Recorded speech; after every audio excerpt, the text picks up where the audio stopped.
Today I'm going to be reading Daniel chapter 8. Daniel 8. Okay. This chapter, we see in the very first verse, it starts off with, in the third year of the reign of Belshazzar. You'll recall chapter 7 started off basically the same way, but it said it was in the first year of Belshazzar. So here we're in the third year. Now these two chapters, 7 and 8, occur before the chapter about the handwriting on the wall, which was chapter 5. And the handwriting on the wall chapter was the last day of the Babylonian Empire and the last day of Belshazzar, who was killed that night when the Persians came in under Cyrus the Great. So, in chronological order now, chapter 8 is before chapter 5. So here we are, chapter 8. And this is the account of Daniel's vision of the ram and the goat and the little horn. And we're going to hear about that during this chapter.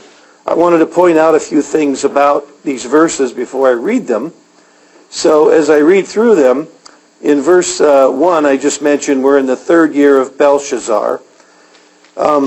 Verse 2 mentions, it says, I looked in the vision, this is Daniel talking, while I was looking, I was in the citadel of Susa, which is in the province of Elam, and I looked in the vision, and I myself was beside the Ur-Lai canal.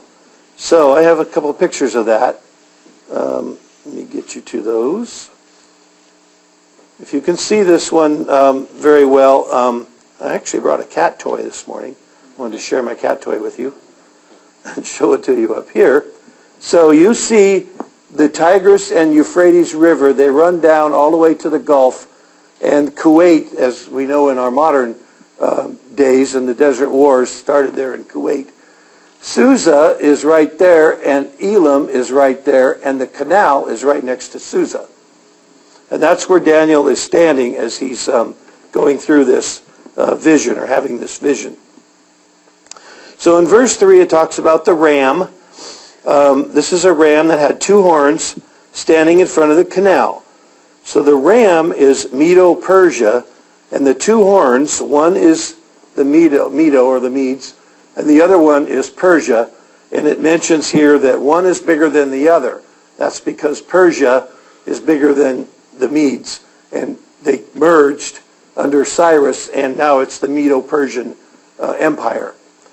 And that's what verse 3 is, and that's the picture of the ram. Verse 4 says, this ram, I saw the ram butting westward, northward, and southward.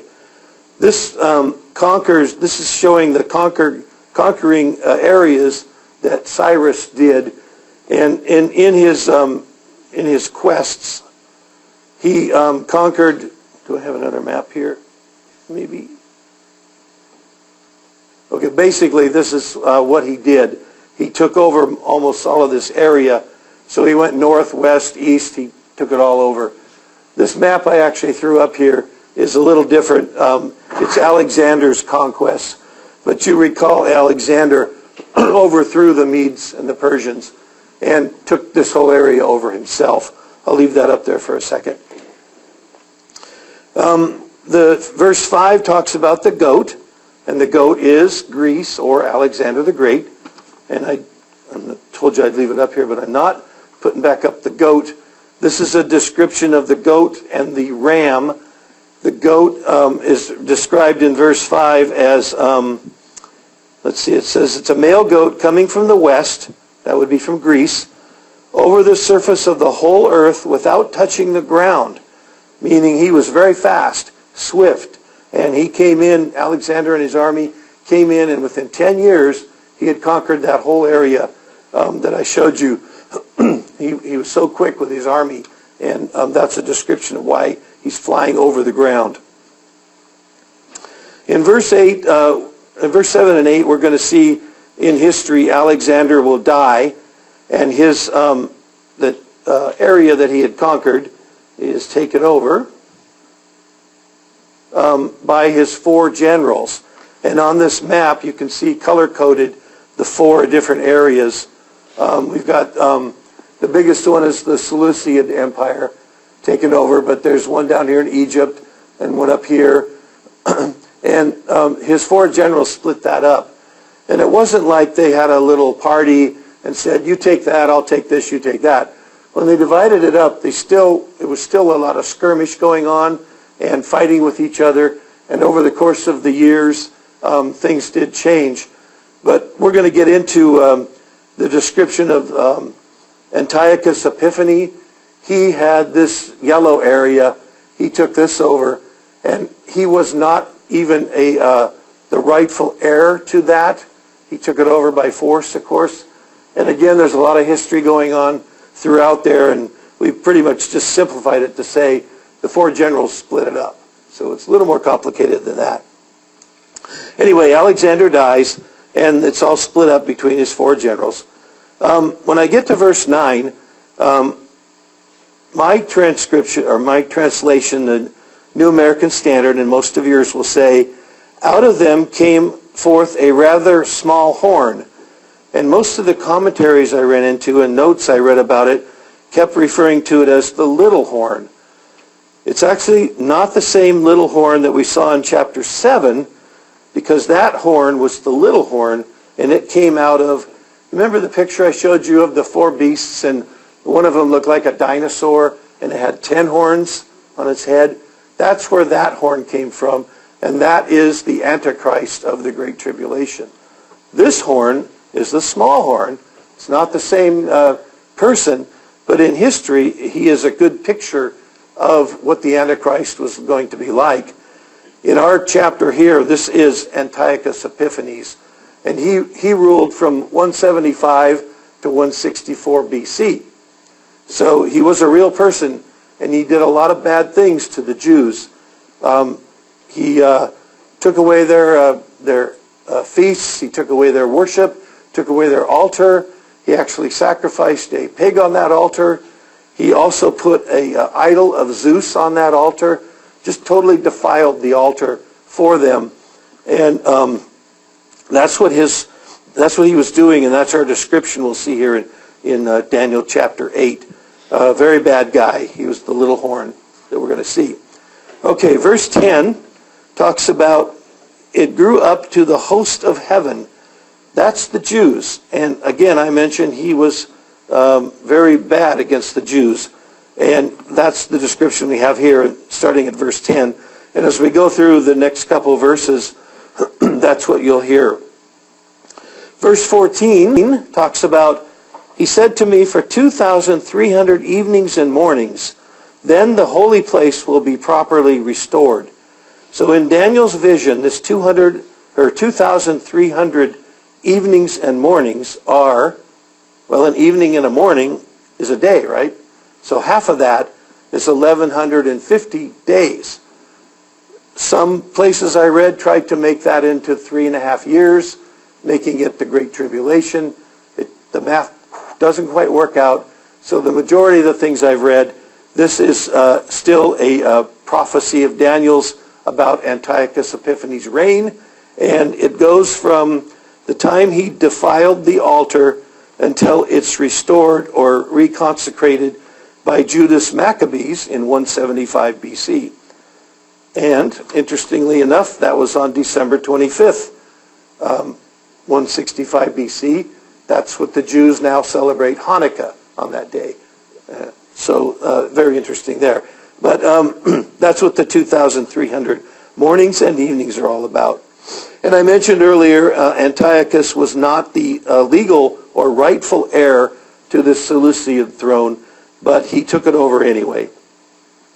The final verse says, then I, Daniel, was exhausted and sick for days. Well, why was he exhausted and sick? Well, the reason is because he just had this vision, horrible vision, of what's going to happen to the Jews under Antiochus Epiphanes. And this is what made him sick and exhausted. And you can imagine that since he was a Jew himself, knowing what the future would be for them.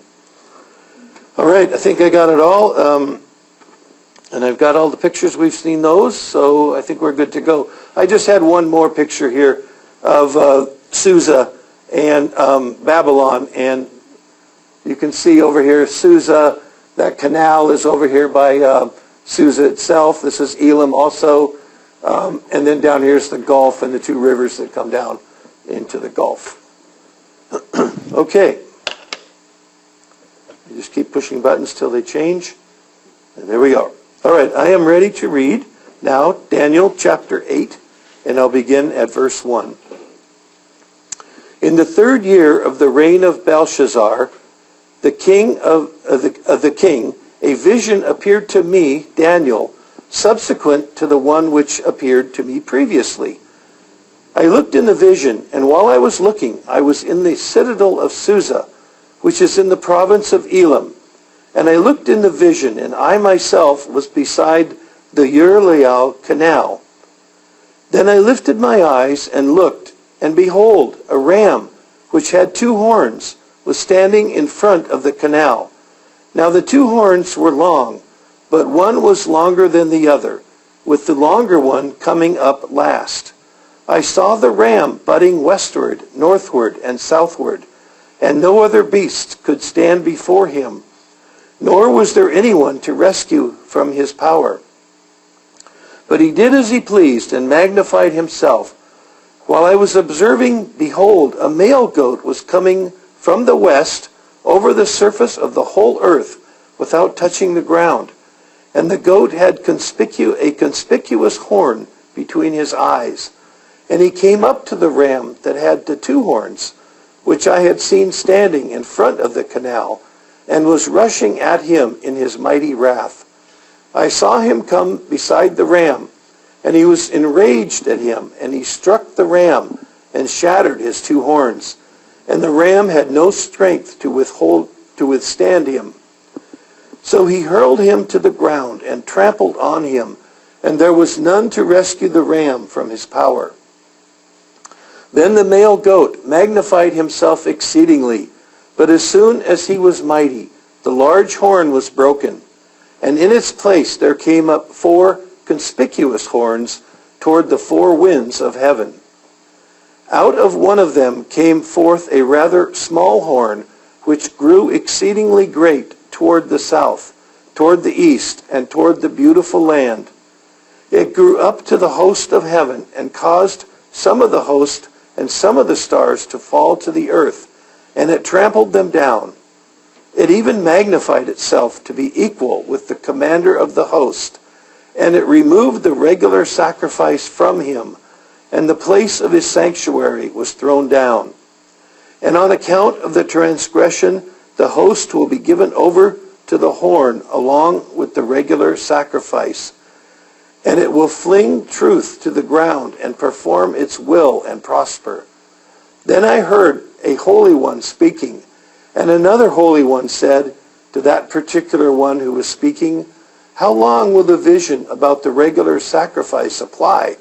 And the regular sacrifice, about the regular sacrifice apply, while the transgression caused horror, so as to allow both the holy place and the holy to be trampled?"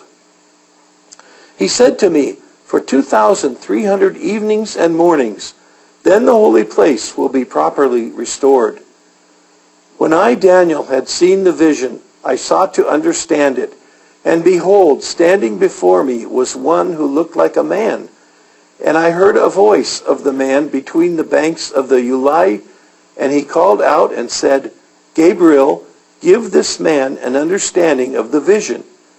So he came near to where I was standing, and when he came, he was frightened and fell on my face. I was frightened and fell on my face, but he said to me, "Son of man, understand that the vision pertains to the time of the end." Now while he was talking with me, I sank into a deep sleep with my face to the ground, but he touched me and made me stand upright. He said, "Behold, I'm going to let you know what will occur at the final period of the indignation, for it pertains to the appointed time of the end. The ram which you saw with the 2 horns represents the kings of Media and Persia. The shaggy goat represents the kingdom of Greece, and the large horn that is between his eyes is the first king. The broken horn and the 4 horns that arose in its place represent the 4 kingdoms which will arise from his nation, although not with his power. In the latter period of their rule, when the transgressors have run their course, a king will arise, insolent and skilled in intrigue. His power will be mighty, but not by his own power, and he will destroy to an extraordinary degree and prosper and perform his will. He will destroy mighty men and the holy people. And through his shrewdness he will cause deceit to succeed by his influence. And he will magnify himself in his heart. And he will destroy many while they are at ease. He will even oppose the prince of princes, but he will be broken without human agency. The vision of the evenings and mornings, which has been told, is true, but keep the vision secret, for it pertains to many days in the future. Then I, Daniel, was exhausted and sick for days. Then I got up again and carried on the king's business, but I was astounded at the vision, and there was none to explain it.